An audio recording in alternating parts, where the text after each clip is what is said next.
Graça e paz, irmãos. Maravilhoso estar mais uma vez aqui com vocês, irmão Rick.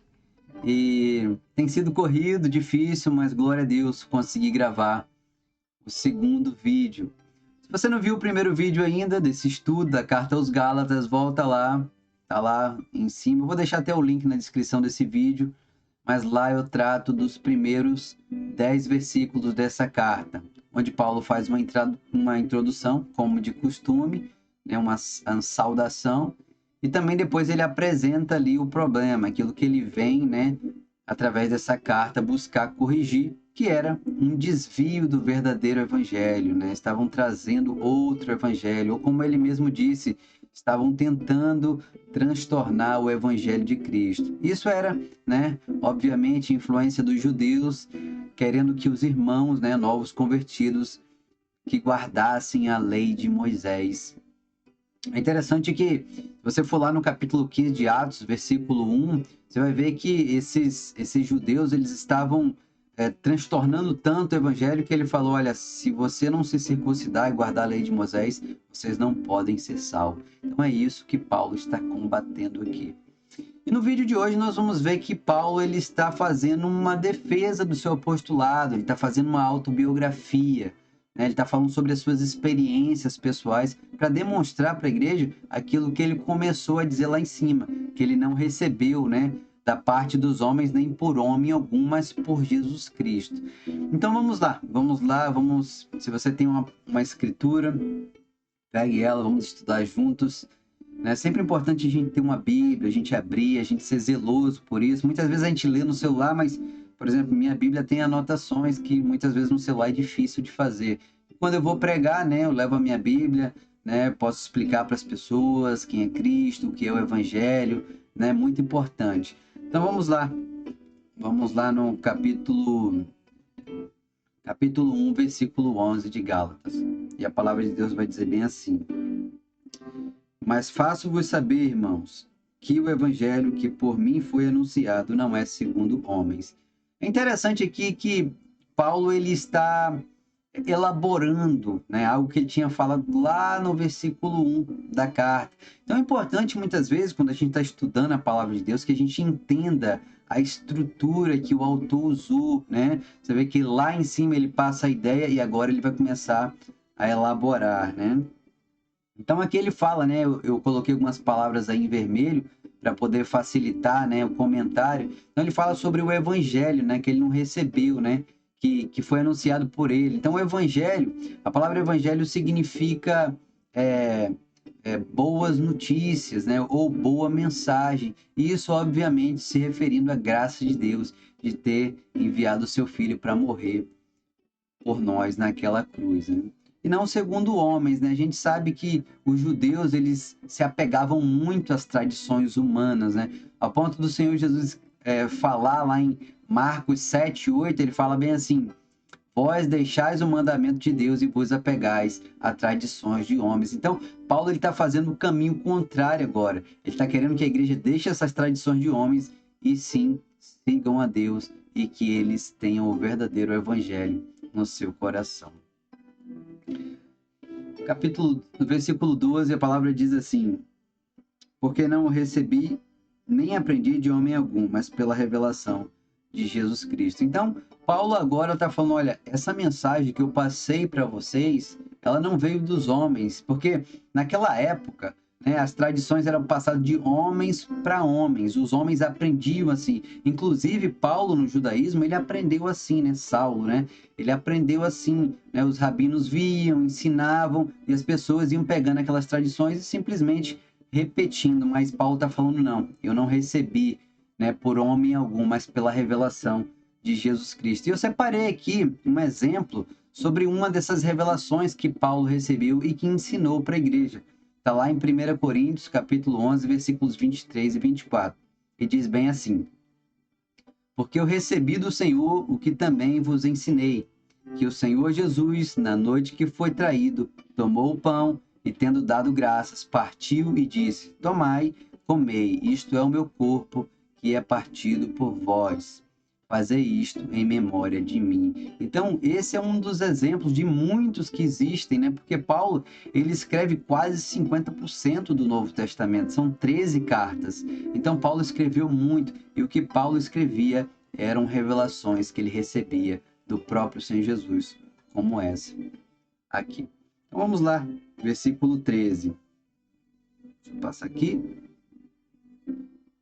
Porque já ouviste qual foi antigamente a minha conduta no judaísmo, como sobremaneira perseguia a igreja de Deus e a assolava.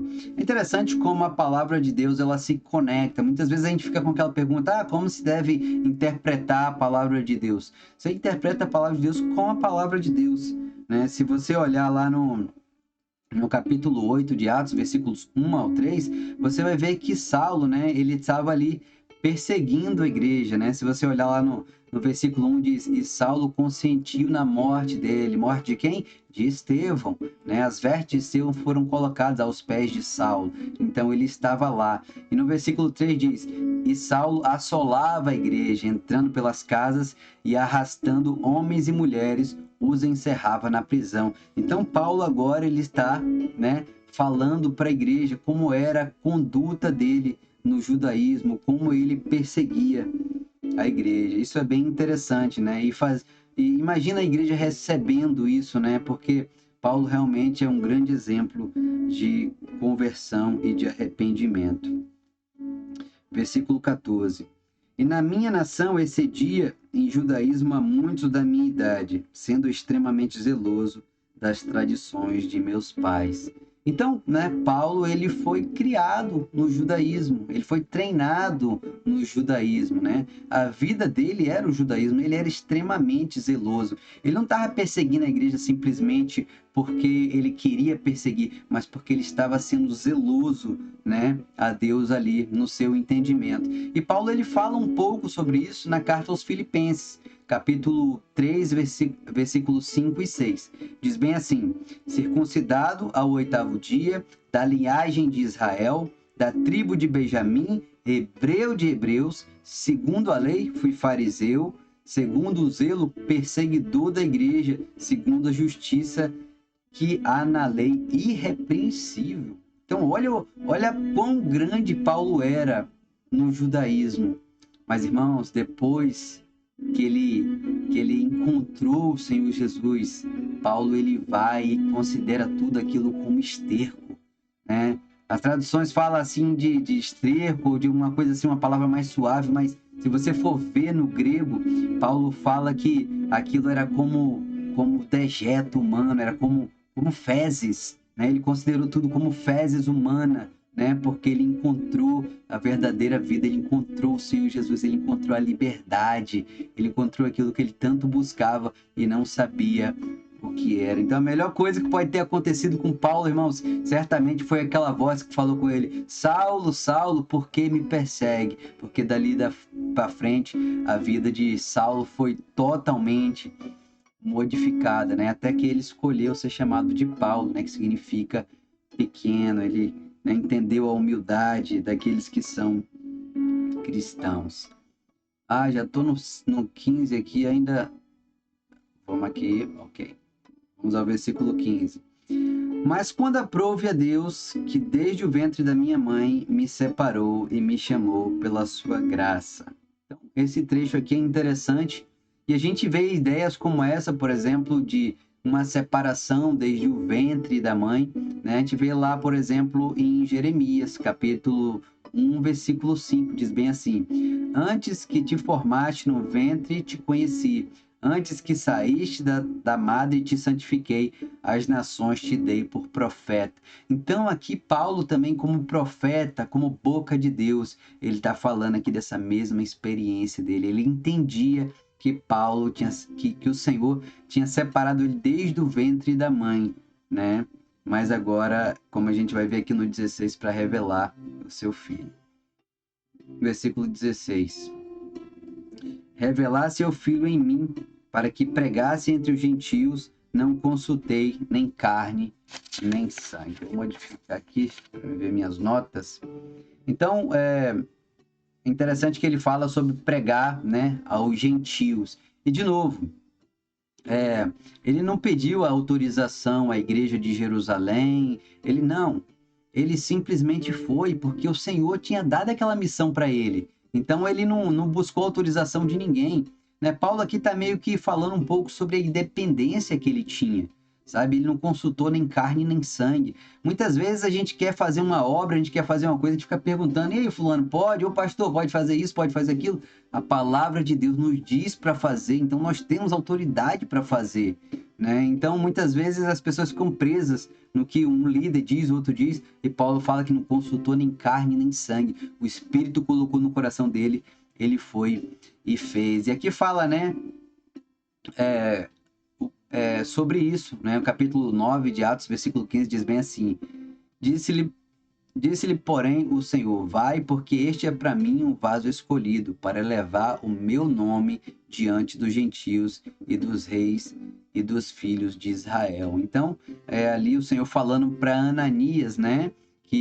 Sobre esse chamado de Paulo, revelando para Ananias, né? Que Saulo era um vaso escolhido para ele, né? Para levar o nome dele entre os gentios. Versículo 17 diz assim: nem tornei a Jerusalém a ter com que já antes de mim eram apóstolos, mas parti para a Arábia e voltei outra vez a Damasco. Vou passar o mapa aqui para os irmãos terem uma ideia, mas eu quero falar um pouquinho sobre isso, né?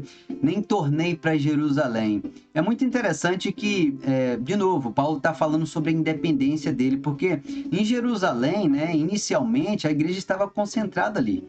Antes daquela grande perseguição que começou em Atos 8, depois da morte de Estevão, a igreja estava basicamente ali em Jerusalém. Foi ali que o Espírito Santo desceu, né? Você pode ver Atos 2:5 para ter uma referência sobre isso, né? Então, ali em Atos 15 também você vê que existia uma reunião ali de líderes, eles estavam onde? Em Jerusalém. Então, era um lugar de extrema importância. Então, o que Paulo estava falando? Olha, eu não fui nem para Jerusalém, eu não consultei os homens. Paulo, mais uma vez, está enfatizando que o chamado dele vinha do céu e que aquela mensagem que ele tinha levado para os Gálatas era uma mensagem que era de Deus, não era uma mensagem de homens, né? Muito, muito interessante isso. Aqui também fala, né, sobre os Damasco, né, e Arábia, né? Eu coloquei aqui no mapa para vocês terem uma ideia, né? Damasco aqui em cima e a Arábia aqui embaixo, né? Há duas regiões, né? Aqui próximo a Jerusalém. A gente sabe que foi aqui no caminho para Damasco que o Senhor apareceu para ele. Então ele falou: olha, não voltei para Jerusalém, não. Né? Ali mesmo eu fui para a Arábia e depois voltei para Damasco. A palavra não diz exatamente o que ele foi fazer na Arábia, né? Era uma área deserta, mas lá em Atos 2, versículo 11, diz que existiam, né, ali homens que eram árabes, né? Então, certamente na Arábia também existiam judeus que estavam dispersos, né? Tem uma palavra que fala diáspora, né? A diáspora fala de judeus que se espalharam, né, por todo mundo, começando lá no livro de Reis, na divisão dos reinos, e 10 tribos foi para um lado, 10 tribos para o outro, né? A Babilônia conquistou uma parte, a Síria conquistou outra, e eles foram dispersos por todo o mundo, né? Muito interessante isso. Versículo 18, a palavra diz assim: depois, passados 3 anos, fui a Jerusalém para ver a Pedro e fiquei com ele 15 dias. Então, inicialmente, né, ele não foi para Jerusalém, mas Paulo ele entendia, né, que ele não poderia ser independente de todos. Ele entendia o que era, né, a comunhão da igreja, né? Se você olhar em Romanos 12:5, você vai ver ele dizendo: vós sois membros uns dos outros, né? Então ele foi ter com Pedro, né? E Pedro ele tinha uma característica que Paulo não tinha. Pedro ele convivia com o Senhor, né? E Pedro ele tinha uma posição ali de liderança em Jerusalém. Então Paulo ele foi lá para ter essa comunhão com Pedro. Eu coloquei aqui também que é possível que essa visita esteja relacionada a Atos 9:26 a 30, mas não é certo, porque em Atos há relatos de 5 visitas a Jerusalém, enquanto em Gálatas só há 2 visitas a Jerusalém. Então, é difícil você relacionar, muitas vezes, o livro de Atos com o livro de Gálatas para entender exatamente quais são essas visitas que Paulo fez a Jerusalém. Então, versículo 19 e 20. E não vi a nenhum outro dos apóstolos, senão a Tiago, irmão do Senhor. Ora, acerca do que vos escrevo, eis que diante de Deus testifico que não minto. É interessante, né? Esse Tiago, ele não era o apóstolo. O apóstolo, ele foi morto. Se você olhar lá em Atos, capítulo 12, versículo 2, Tiago, ele é morto, né? O apóstolo Tiago, ele é morto à espada, né? Então, esse Tiago, ele não é o Tiago, o apóstolo, ele é o Tiago, irmão do Senhor. Você pode ver isso em Mateus 13:55. E é interessante também aqui que a palavra fala, né? Não vi nenhum outro apóstolo, né? Senão a Tiago, irmão do Senhor. Meio que Paulo está dizendo que Tiago também ele era apóstolo, mas ele não era um dos 12, né? Então isso me leva a pensar um pouco sobre o que está escrito em Efésios 4:11, né? Sobre os dons ministeriais, né? Pastor, apóstolo, profeta, e professor e evangelista, né? São 5. Então, isso está descrito lá em Efésios 4:11. Então, apesar de não ser um apóstolo no sentido dos 12, ele era um apóstolo no sentido de ser um enviado do Senhor, né? Fazendo parte de um desses dons que Paulo falou lá na carta aos Efésios. E também aqui Paulo, né? Ele invoca o Senhor como testemunha, né? Então, isso era algo muito sério, né? A gente sabe que os judeus, eles nem pronunciar o nome do Senhor, eles gostam, né? Porque diferente de nós cristãos que temos ele como pai, como Abba, né? Paizinho, né? Os judeus, eles eram muito tementes, pelo menos assim, né? Exteriormente, né? Interiormente eles ainda tinham muito pecado, ainda muitas coisas ruins. É tanto que Jesus fala para eles, olha, vocês são como sepulcros caiados. Por fora vocês são bonitinhos, mas por dentro vocês estão podres. Depois ele, no 21, fala assim, que depois fui para as partes da Síria e da Cilícia, né? Então, coloquei mais uma vez aqui o mapa. A Síria e a Cilícia eram 2 províncias romanas, né? E eram lugares que tinham sinagogas também. Então, Paulo, ele viajando para todo lugar para pregar o evangelho, ele passou também por essas 2 províncias romanas. E é interessante que Tarsus, né?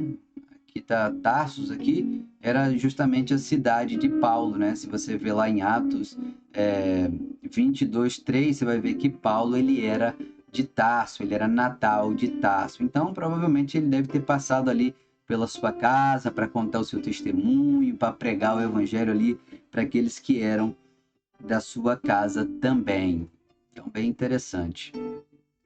E aqui eu coloquei esses 3 últimos versículos juntos. Eu vou ler aqui para vocês.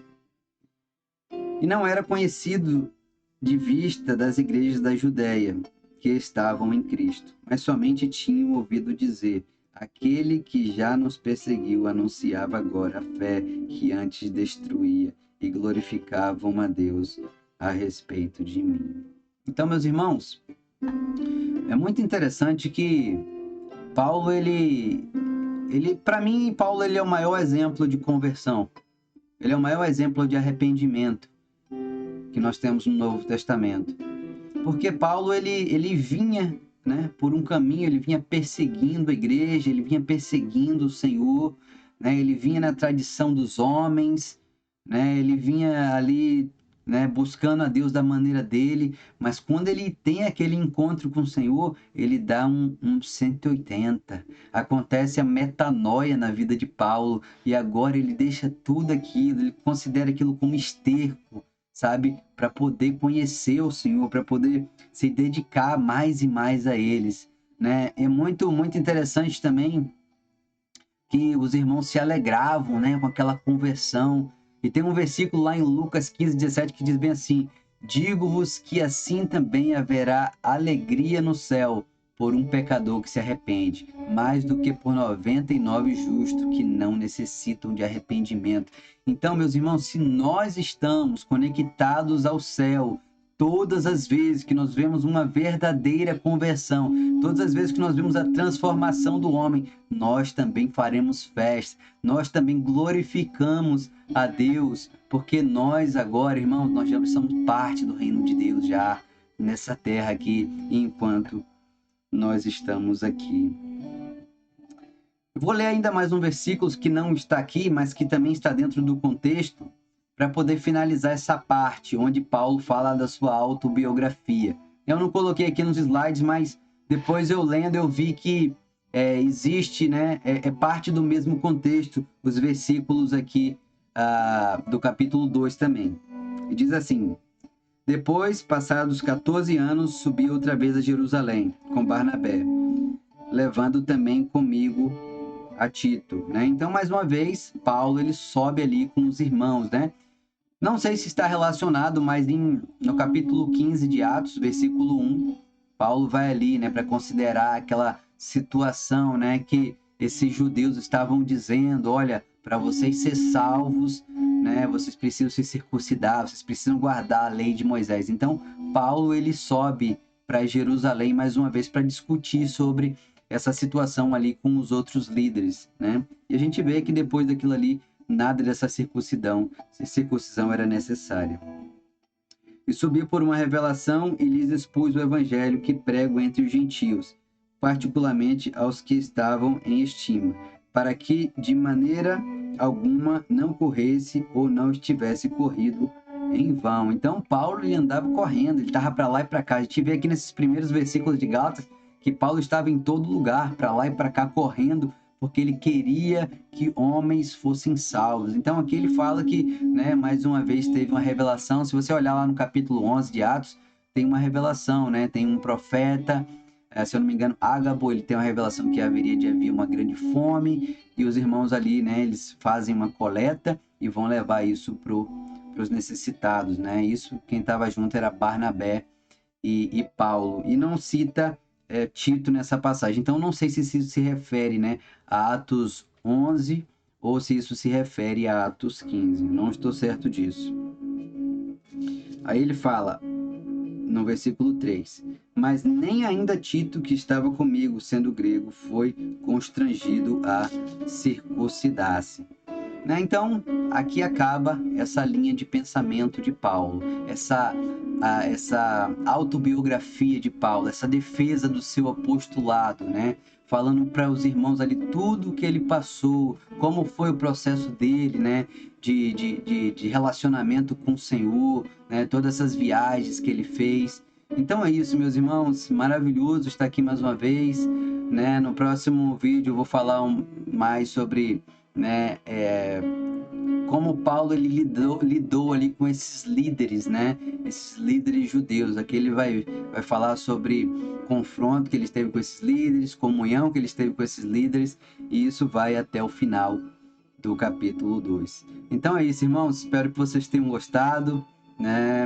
É uma bênção estar aqui mais uma vez com vocês. Se esse vídeo te edificou, se você conhece alguém que quer se aprofundar mais na palavra de Deus, esse é o vídeo para essas pessoas. Amém, irmãos? Então é isso. Deus abençoe a todos e preparai-vos, porque o Senhor Jesus, ele virá.